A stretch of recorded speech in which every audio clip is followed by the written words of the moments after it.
The following story is a work of horror fiction, inspired by the real-life mystery of Lizzie Borden. While certain characters, locations, and events are based on historical records, this narrative is intentionally dramatized and expanded with supernatural, psychological, and fictional elements. It is not intended to be a factual retelling of the Borden case, but rather an immersive horror experience built upon the eerie legend that has fascinated generations. Viewer discretion is strongly advised. This story may contain disturbing themes, psychological horror, and fictionalized violence that some audiences might find unsettling. The purpose is storytelling, not accusation, endorsement, or historical accuracy. Fall River, Massachusetts, 1889. A neat town framed by cobbled streets and carefully manicured trees, its residents proud and tightly bound by church, work, and family name. In the center of it all stood the house on 92 2nd Street, a home with gray walls, green shutters, and locked doors that whispered when the wind blew just right. Inside this house lived the Borden family, respected yet cold, familiar yet unknowable.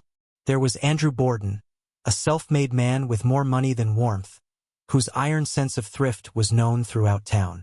Beside him, his second wife Abby, round-faced and church-fearing, who never quite belonged in the eyes of her stepdaughters.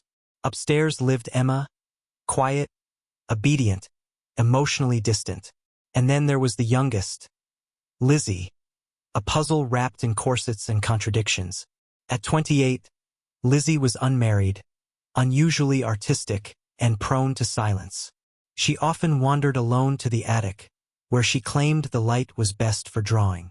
But what she drew, always in secret, troubled even her sister. Twisting shapes, bleeding clocks, headless dolls, and a woman's face without eyes. In the neighborhood, whispers began to float like fog through the narrow alleys. The Borden girl speaks to herself. She was caught laughing in the cemetery. The maid said she burned a bird in the stove. But inside the house, far stranger things had begun to happen. One afternoon in early March, the maid, Bridget Sullivan, was scrubbing the kitchen floor when she heard footsteps overhead. Heavy ones, male. But Andrew was still at work, and there were no male guests in the house. She called up. No answer. A door creaked, then silence. Later that week, Abby's pearl brooch went missing, only to appear 2 days later under Lizzie's pillow. Lizzie claimed innocence and sleepwalking. Emma avoided the conversation entirely, instead throwing herself into Bible study. Even Andrew, sharp and stern, seemed disturbed. He started locking the doors from the inside. Every night, Lizzie began writing in a red leather journal. The light in the attic is changing. There are whispers when I breathe. I saw Mother again, her reflection, not mine. Her biological mother, Sarah, had died when Lizzie was just 2. Most believed the grief had stayed with her, rotting, quiet, but now it was blooming. One evening, Lizzie appeared at the dinner table wearing her mother's old brooch. She claimed to have found it in a drawer no one had touched in 15 years. Abby asked her to remove it. Lizzie refused. Andrew smashed the brooch on the table. Lizzie didn't blink. She simply stood, left the room, and didn't come down for 3 days. During that time, scratching sounds were heard from her door. When Bridget tried to bring her food, she found the hallway ice-cold and filled with the smell of burnt oil and something sweeter, like rotting fruit. No one asked Lizzie what she had been doing in there. No one dared. April brought a thunderstorm that shook the entire house. The wind howled like a woman screaming. Windows rattled. Lizzie said it was her mother crying. Emma begged her to stop saying things like that. I see her, Em. In the mirror. She's behind me. Emma started sleeping with a cross beneath her pillow. One evening, Lizzie returned from the attic with a small wooden box. She said she found it beneath the floorboard. Inside was an old mirror, cracked in the center, and a child's dress, stained dark at the neck. Emma screamed and ran. Andrew took the box and threw it into the fireplace. That night, every clock in the house stopped at 3:13 a.m. Even Bridget, the stoic maid from Galway, started to mutter prayers under her breath. She told Abby she wouldn't stay past sundown anymore. "There's something watching," she whispered. "Not someone. Something." Abby dismissed it all as female hysteria and overactive imagination. But Abby herself had begun to walk with a limp. She'd fallen down the back stairs twice in 1 week, claiming someone pushed her. No one believed her, especially not Andrew. One morning, Lizzie didn't come down for breakfast. Her room was locked. From the hallway, they heard her speaking in a soft voice, like a lullaby. But there was no reply. When Andrew knocked, Lizzie opened the door with a smile too wide. "There's nothing wrong, Father," she said. She just wanted to say hello. Behind her, the mirror on her wall was shrouded in black cloth. By midsummer, the tension in the Borden house had become unbearable. Even the neighbors noticed the curtains were always drawn now. The sound of hammering came from the cellar some nights. Lizzie claimed she was fixing something. One morning, Bridget found her kneeling on the floor, hammering nails into a wooden cross she'd made out of chair legs. "It keeps her out," Lizzie mumbled. "Who?" "The one with my face, but no eyes." Outside, the world went on. Church bells rang. The factory whistles blew. But inside the house on 2nd Street, something was stirring beyond fear, beyond reason. And Lizzie Borden, America's soon-to-be most infamous daughter, had just begun to change. After the attic mirror incident, Emma started sleeping in the guest room downstairs, refusing to share a hallway with Lizzie. She said it was due to bad dreams. But the truth was deeper. She was afraid, though, of what she couldn't say. Not yet. Lizzie, meanwhile, had grown quiet again. But it wasn't peace. It was pressure. The kind of silence that waits beneath a floorboard, listening, pulsing. She would sit by the window for hours, tracing the glass with her fingertip, whispering something that Emma could never quite hear, something in Latin or older. One morning, Lizzie appeared at breakfast wearing a corset she hadn't worn in years. It was too tight, ivory-colored, and laced with rotting ribbon. When Abby asked where she found it, Lizzie simply said, "It belonged to my real mother." Andrew Borden's fork stopped midair. "No," he said firmly, "it didn't. I threw it away when she died." "Then why was it in my closet?" Lizzie asked. No one answered. Abby's hand trembled slightly as she reached for her tea. The following days were filled with unexplainable incidents. Clocks that ticked backward. A servant's crucifix left on the stairs, shattered. A cat, one of Lizzie's favorites, found dead behind the pantry door, its eyes missing and its paws arranged in the shape of a triangle. Emma tried to speak to their father, but Andrew was too proud to believe in women's delusions. He dismissed it all as hysteria and superstition. "She's bored," he said. "Give her a cause or a husband, and she'll settle." But Lizzie wasn't interested in husbands. Not anymore. One evening, Emma discovered an open book on Lizzie's desk. A diary with a crimson-inked cover and pages that seemed older than paper had a right to be. There were no dates, only symbols. Circles within circles. A woman with many arms. A tree with eyes. On one page, Emma found these words, scrawled in what looked like Lizzie's handwriting, but shakier, thinner. "To become her, I must forget myself. The bones remember. The mirror agrees. The dress fits." Emma slammed it shut. The ink was still wet. That night, Abby stood in the hallway, listening outside Lizzie's door. From within, she heard laughter.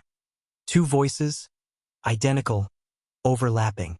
One was Lizzie's, the other wasn't. In desperation, Emma confided in Pastor Loomis, the family's longtime spiritual advisor. He agreed to visit the house. Lizzie greeted him in her best dress, smiling politely. But as they spoke in the parlor, Pastor Loomis grew pale. He later told Emma that Lizzie quoted passages from books he had never read aloud in that town. Books kept hidden in locked church cabinets. "Where did you hear that?" he asked. "From my mother," she said calmly. "The one who still lives here." He never returned. Andrew, furious at what he saw as gossip and hysteria, ordered Lizzie to stay in her room until she apologized. She agreed without argument. That evening, he discovered that all the family photographs had been removed from their frames. Instead, inside each one was a crude sketch of a woman with hollow eyes and long black hair, her hands stretching past the frame's edge as if reaching out. Lizzie's behavior worsened. She refused to eat meat. She stopped bathing. Her hands smelled of vinegar and something else, old copper like blood or rust. She was seen talking to shadows. Once, she cut her finger and painted symbols on the wall with her own blood, claiming she was protecting the house. When Bridget confronted her, Lizzie said, "I'm not protecting it from something coming in. I'm protecting it from what's already here." Abby became paranoid.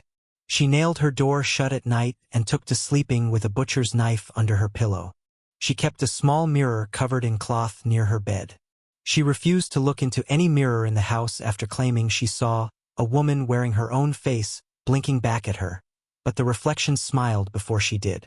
One morning, Emma woke up with bruises on her wrists, perfect finger marks. She had no memory of the night before. Bridget, too, began to suffer. Coughing fits, blackouts, dreams of fire and screaming. Emma pleaded with her father again. But Andrew, rigid and proud, would not be moved. "We are Bordens," he said. "This family has no room for ghosts." A week later, Abby collapsed in the kitchen after vomiting up thick black liquid. The doctor found nothing wrong. When asked what happened, Abby whispered, "She's turning into her mother." And then, quietly, "We never should have moved into this house." Bridget decided to leave. On her final night, she went to the cellar to retrieve her things. She never made it back. The next morning, Emma found her, shaking, barefoot, covered in dust and spiderwebs, standing in the middle of the parlor, her mouth stitched shut with black thread. Only there were no stitches, just skin unnaturally sealed, as if it had always been that way. Bridget never spoke again. Emma begged Lizzie to leave the house, to go away with her, anywhere. Lizzie laughed, then leaned close and said, "I can't leave. She needs me here." "Who?" "Mother. You left her in the grave. I brought her back." The final straw came when Emma discovered what was behind the attic mirror, the one Lizzie kept covered. Behind it wasn't wallboard or brick. It was a passage, a narrow hole crawling deep into the bones of the house. Inside, someone had etched names into the wood. Not just Lizzie's, not just Abby's. Emma's name was there too. Emma fled that night, clutching only a suitcase, a Bible, and a broken piece of the mirror. She would never return. Lizzie stayed behind, alone with her secrets, with her corsets and her mirror, with the thing that looked like her mother, but moved without footsteps, and with a journal that now read, 2 down, 1 to go. August 4th, 1892. The kind of heat that sticks to your lungs. A dead weight in the air. The wind refused to move. Dogs barked for no reason. Even the factory whistles sounded slower, as if the whole town of Fall River were holding its breath. Inside the Borden house, the silence was oppressive. Even the creaking of the wooden floors beneath slippered feet seemed muted. Something in the air had changed. A stillness before the storm. And at the center of it was Lizzie, calm, pale, unreadable. She had woken early, earlier than usual. According to Bridget, the maid, Lizzie descended the stairs with a grace that felt too careful, too practiced, almost like a performance. She wore a simple white dress, no jewelry, no corset, just that vacant look in her eyes that had grown more frequent in recent months. Abby Borden was the first to die. She had gone upstairs to tidy the guest room, where her husband's uncle had stayed the night before. She carried a dust rag and a Bible. She never came back down. Later that morning, Lizzie would say she hadn't heard anything, that she was in the barn looking for sinkers for a fishing trip, that she came back and saw nothing out of place. But upstairs, the scene was anything but ordinary. Abby's body lay face down between the bed and the dresser. She had been struck 18 times with a hatchet.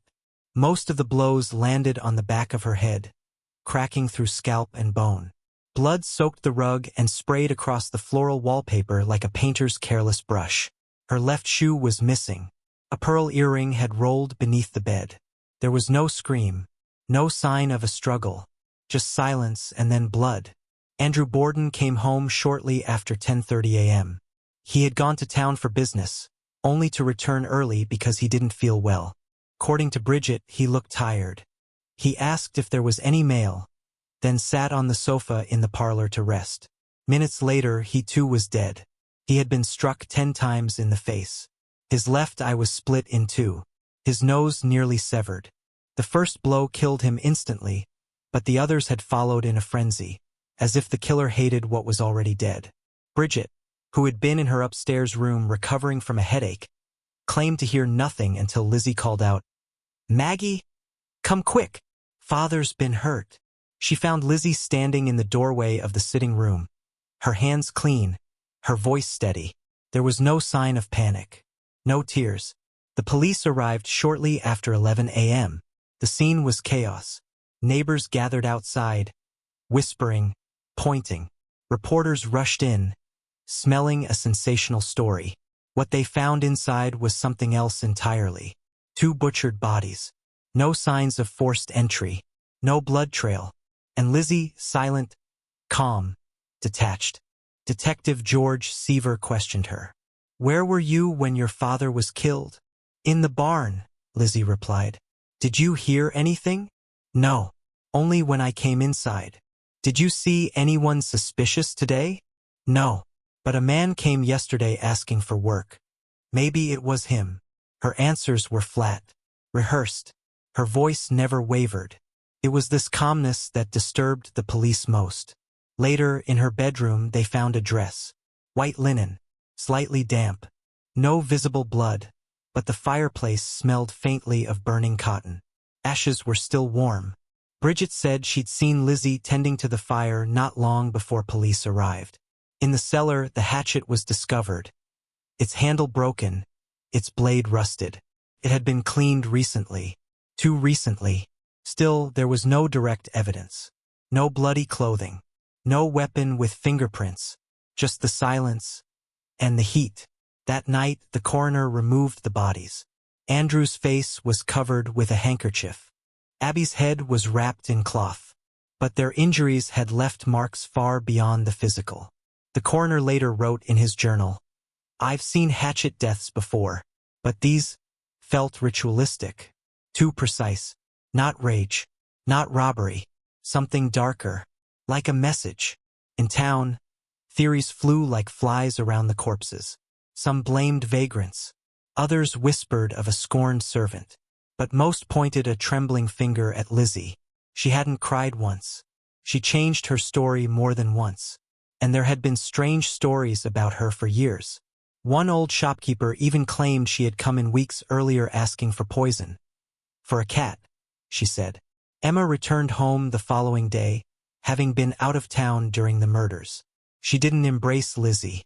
She didn't speak much at all. That night, she found Lizzie sitting in the parlor, in the exact spot where Andrew had died. The blood was gone, but the stain remained, dark, permanent. "Why are you sitting there?" Emma asked. Lizzie didn't look up. "He's still warm." Emma said nothing and left the room. By the 3rd day, reporters had already dubbed it the murders on 2nd Street, Daughter of Death? The Lady in White. Innocent or infernal? Photos of the Borden house ran on every front page. Sketches of Lizzie appeared, sometimes angelic, sometimes demonic. The town of Fall River had become a crime scene, and Lizzie Borden its unblinking center. As the autopsies concluded, something strange was discovered. Abby's wounds were inconsistent with Andrew's. Different angles, different strength, as if wielded by 2 separate people, or by someone changing posture between the attacks. And yet, there was only Lizzie. The most chilling detail came from the undertaker. While preparing Abby's body for burial, he noticed something odd beneath the skin of her neck. Shallow carvings, almost invisible unless touched. 3 symbols, triangular, ancient, etched with care. When he told the coroner, the man grew pale. "We found the same on Andrew, on his chest, under the sternum." No one told Lizzie, but that night, as the bodies were lowered into the ground, she stood at the edge of the grave, smiling faintly, and whispered, "Dust to dust. She thanks you." By the second week of August 1892, Fall River transformed into a stage. The town square buzzed with whispers and stares. Women clutched their rosaries tighter. Men talked in low voices behind closed shutters. Horses pulled more journalists into town than preachers or doctors. The trial of Lizzie Andrew Borden hadn't yet begun, but judgment was already being passed in whispers, gasps, and sidelong glances. Inside the Borden house, Emma refused to sleep. She kept her door locked and the hallway mirror covered. Lizzie, on the other hand, seemed unbothered. She walked slowly through the rooms, humming under her breath, fingers trailing along the walls as if they were alive. Sometimes Emma would catch her standing in the parlor, whispering to the empty fireplace. Once she was writing again in her red journal, but the handwriting was not her own. On August 11th, Lizzie was officially arrested. She stood motionless as Sheriff W.H. Desmond read the charges. When he reached the words willfully, unlawfully, and feloniously, she tilted her head slightly, then smiled. It was a smile no one would ever forget. The courtroom in New Bedford overflowed when the trial began in June of 1893, nearly a year later.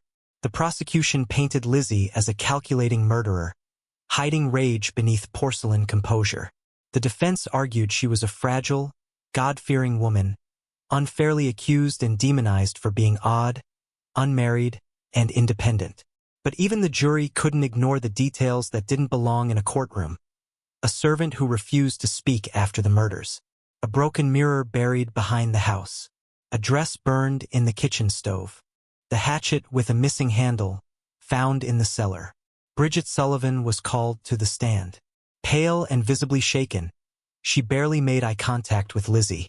Did Miss Borden seem distressed on the day of the murders? She hesitated. No, she was calm. Too calm. Did she leave the house at any point? She went to the barn, came back shortly after. I didn't see any blood. Bridget began coughing uncontrollably. Her voice cracked. When she looked toward Lizzie, her face contorted in fear, as if she saw something behind her.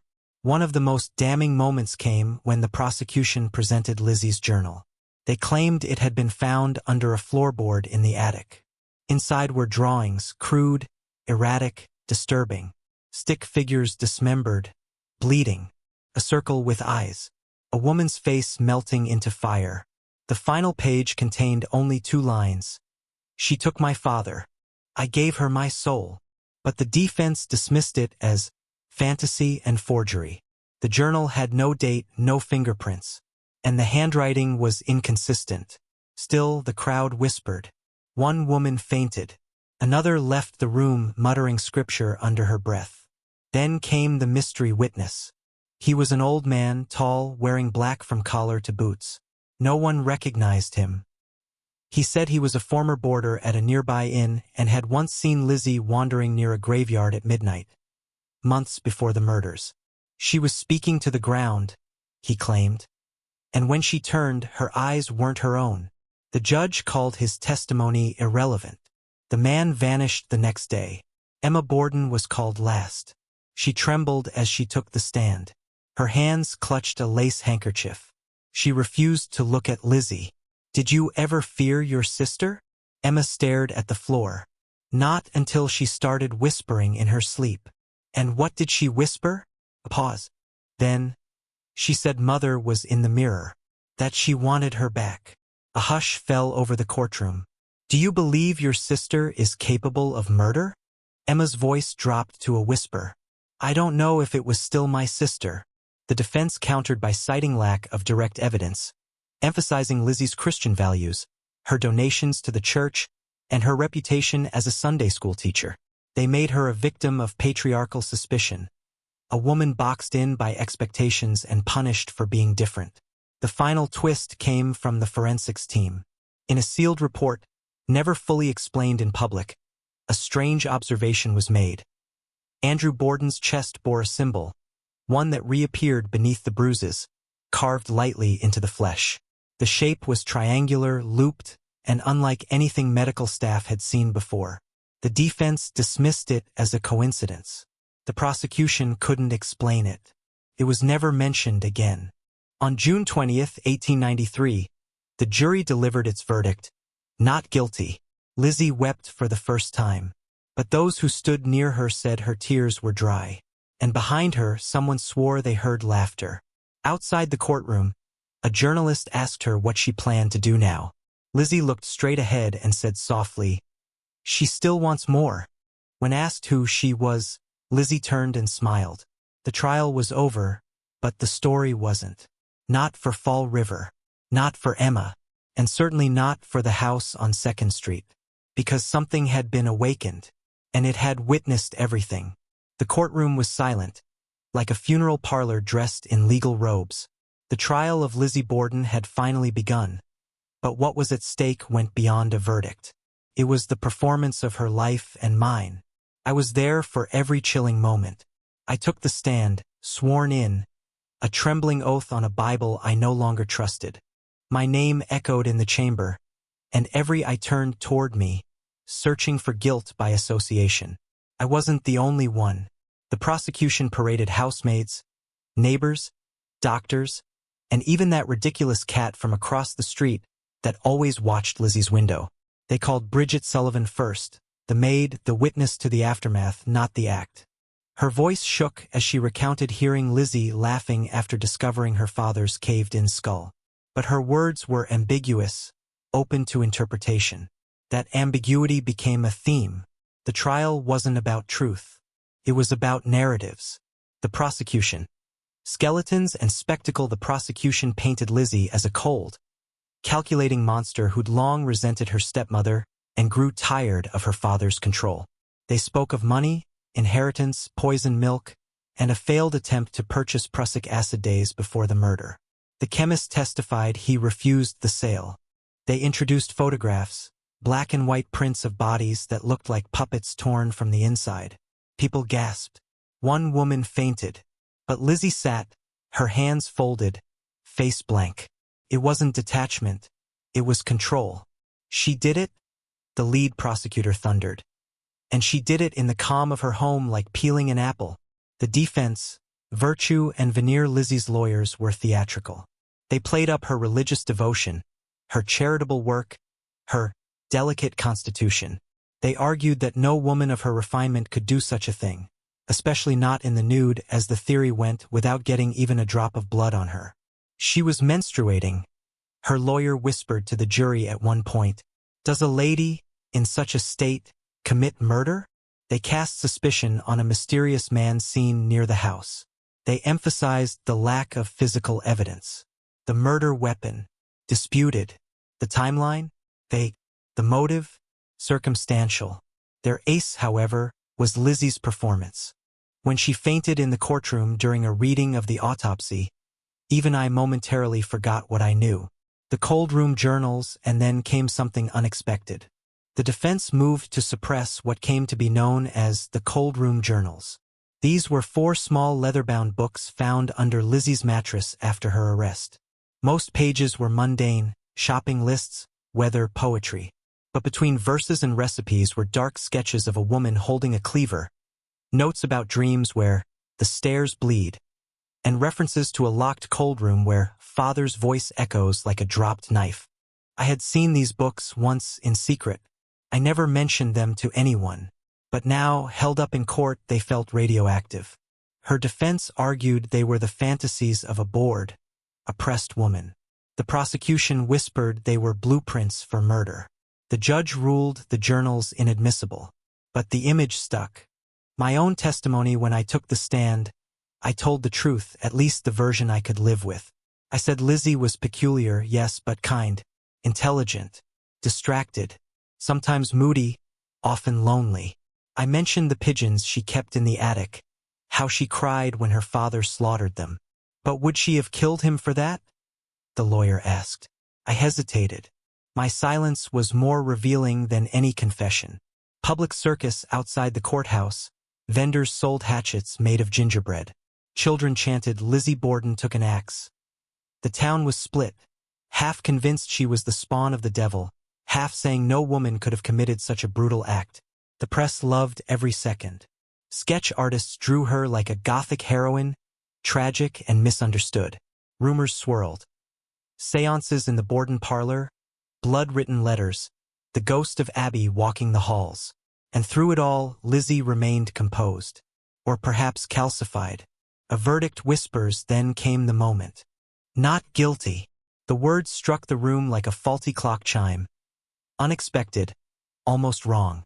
Lizzie didn't cry. She didn't smile. She stood, nodded, and walked out into a world that would never forgive her, no matter what the law had said. I sat there stunned. Not at the verdict, but at the realization. We didn't know who Lizzie Borden was anymore. Maybe we never had. But that night, after the trial ended, I returned to the Borden house one last time. Lizzie invited me. For tea, she said. For closure. The house was colder than I remembered. We sat in the parlor.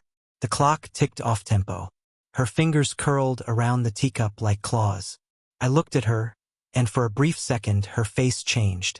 I saw a smile that didn't belong. A shimmer of blood behind her eyes. You still don't believe me, do you? She asked softly. I opened my mouth to lie. But then the lights flickered. A knock echoed from the attic. 3 slow raps. Lizzie didn't flinch. The walls of the Borden house held more than just silence. They reverberated with secrets no prayer could cleanse. Following Lizzie's acquittal, life in Fall River grew curiously still. But in that stillness emerged something else. Something darker, unspeakable, and coded not in law or religion, but in whispers and locked drawers. This was the beginning of what came to be known unofficially as the Hollow Doctrine. Though she walked free in the eyes of the court, Lizzie did not escape the eyes of her neighbors. Her every movement was chronicled by the town's gossips and shadowed by uninvited visitors. Curiosity seekers, religious fanatics, spiritualists, and journalists who believed that the court had failed justice. That's when she began attending private gatherings. Not society teas or church luncheons, but secret meetings in the upper rooms of decaying houses. The kinds of gatherings lit not by gaslight, but by flickering candles and salted chalk lines. The kinds where people didn't pray, they invoked. The Hollow Doctrine wasn't a book, a creed, or even a defined practice. It was more like a contagion of thought that infected a certain kind of mind. Those who had experienced injustice, those who'd brushed too closely with death, and those who heard their own names whispered when no one else was around. And Lizzie, with her ostracism and unanswered guilt, was the ideal acolyte. Her transformation was subtle at first. A shift in clothing. She abandoned mourning black for earthy reds. Then came the ritualistic behavior, the sealing of windows during waning moons, the placement of dead flowers around the property, the unexplained burning of items in the basement hearth. Her household staff dwindled to one, a deaf woman named Eliza who never left the premises. Rumors spread of sounds at night, deep sobbing that turned into humming. A neighbor once reported seeing Lizzie walking barefoot in the snow, eyes rolled back, whispering words in a language unfamiliar to any human ear. Another claimed she buried something in the backyard. A small box, wrapped in cloth, that glowed faintly before she covered it with soil. Meanwhile, the inside of Maplecroft, her new home, had transformed into a maze of mirrors, relics, and bone charms. Some said it was a fortress. Others said it was a trap, meant to keep something in rather than keep others out. Then came the disappearances. A young maid hired from Providence lasted only 3 days before vanishing without resignation. A priest who came to reclaim Lizzie's soul died in a train derailment the very next day. When the undertaker who'd embalmed her father came to visit, he reportedly went mad and was committed after scratching "They are inside the walls" repeatedly into his arms. Police investigated, but there were no bodies, no proof, only speculation and the house itself, which had started to decay at a pace unmatched by its age. The paint peeled in patterns that resembled eyes, the wood creaked in syllables. And if you stood too long near the parlor, some said you could feel your thoughts being siphoned. Then something shifted inside Lizzie herself. She began recording her thoughts in notebooks bound in lambskin.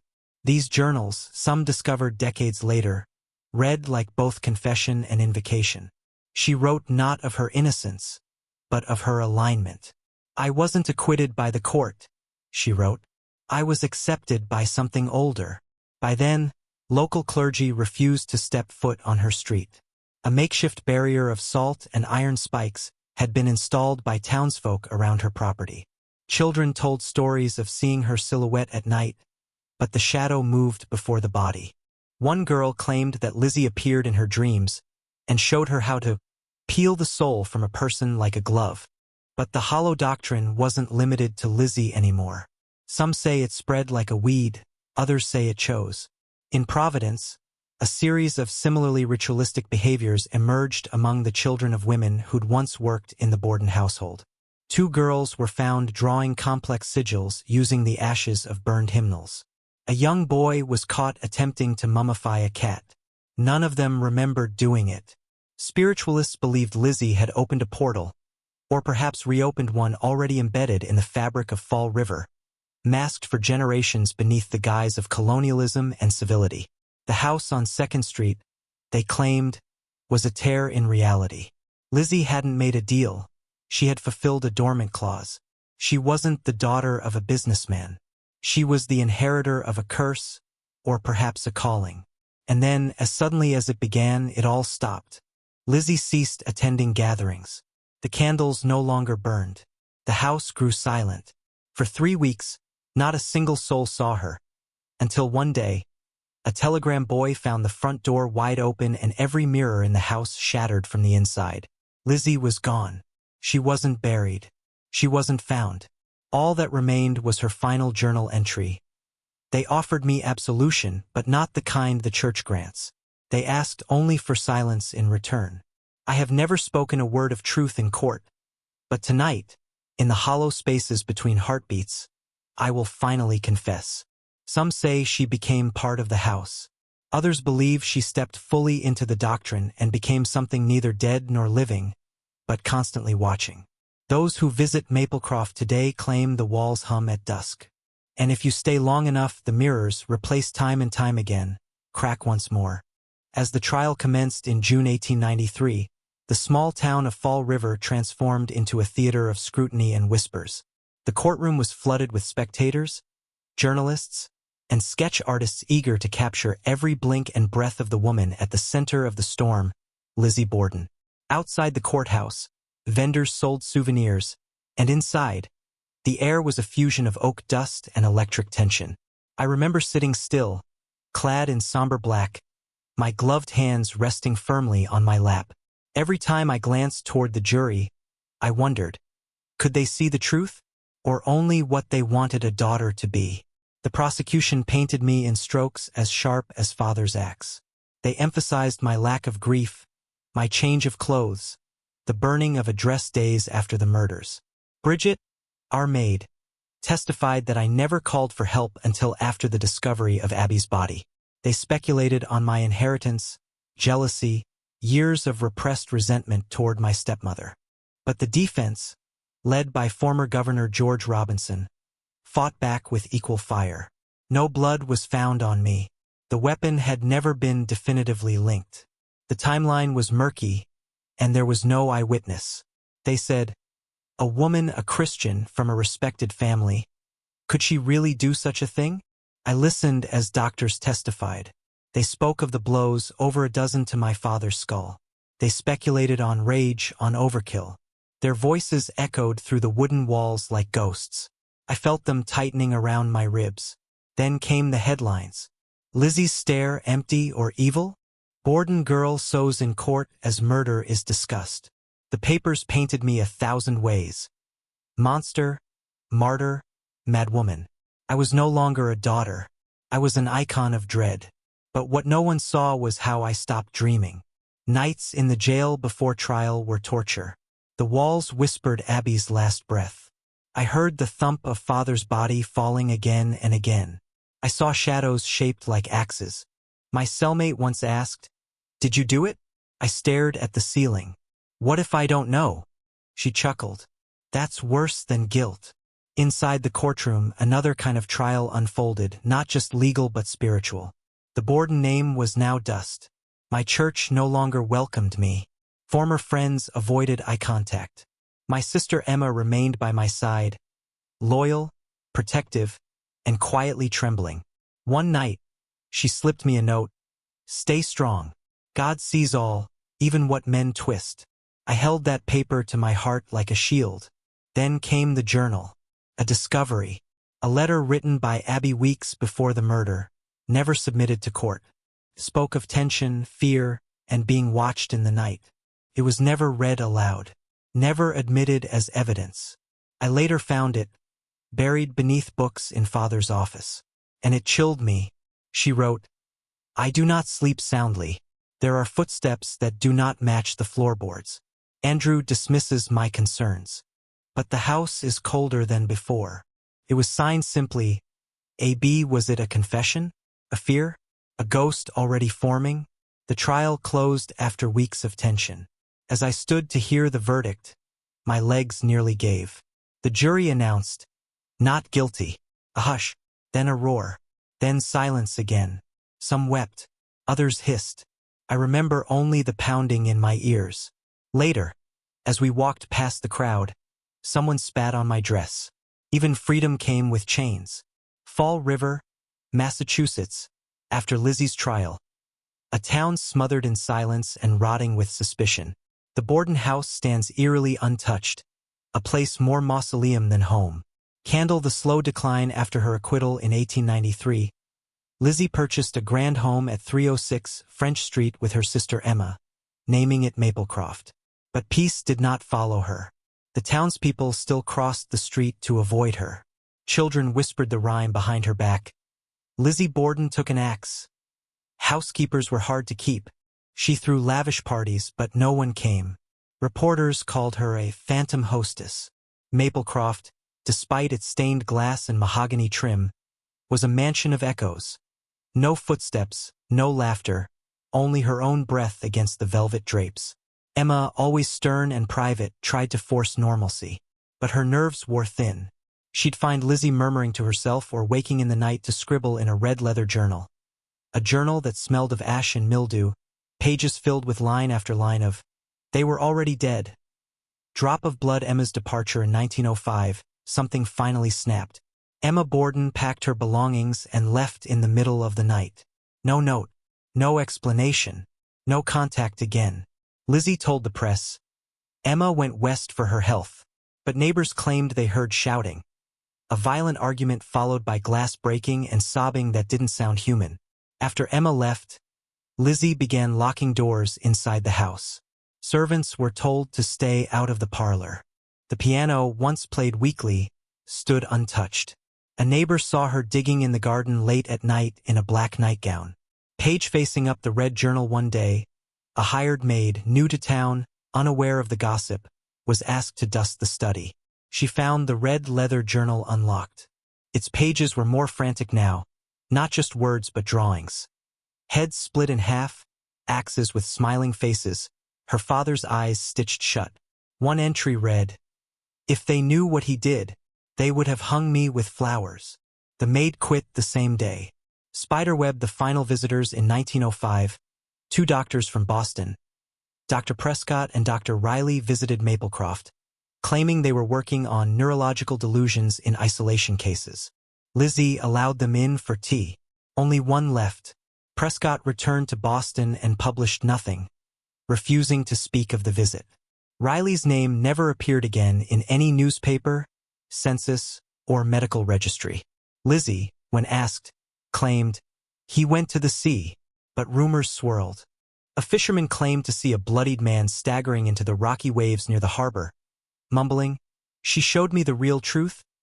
Paperclip. Unexplained fires and strange deliveries. The Fall River Gazette documented several odd events between 1906 and 1908. Unexplained smoke seen rising from Maplecroft's chimney, even in summer. Deliverymen refusing to enter the property after hearing humming from the attic. A crate marked "From Lisbon," delivered in 1907, never opened publicly. A grocer said he saw Lizzie weeping over it in the moonlight. The disappearance of local cats. An oddly high number found mutilated on the street near Maplecroft. Children were told not to walk past her house. The mirror incident in late 1907. Lizzie broke every mirror in Maplecroft. Neighbors heard shattering glass and screaming. When asked, she said, "I saw someone else in the glass. Someone wearing my face." She stopped appearing in public after that. She boarded up windows, covered paintings, and ordered blackout curtains. Her once regal figure began to stoop. Her eyes turned glassy, as if always watching something behind her. Death, but no silence. Lizzie Borden died on June 1, 1927, after a long illness.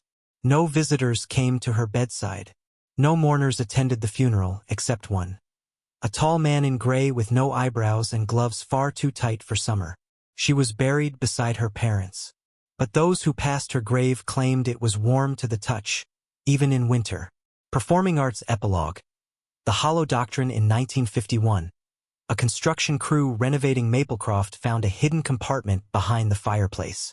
Inside, charred remains of what looked like children's bones, a porcelain doll with no eyes, and the red leather journal, intact, despite fire damage all around. The last entry was a single line. "They wouldn't believe me, so I rewrote the story in blood." The journal was lost during transfer to the Fall River Historical Society. Official cause: accidental fire in storage. To this day, a low knocking is heard from the Borden plot on foggy nights. And sometimes, the nursery rhyme returns, hummed by someone no one sees. 2.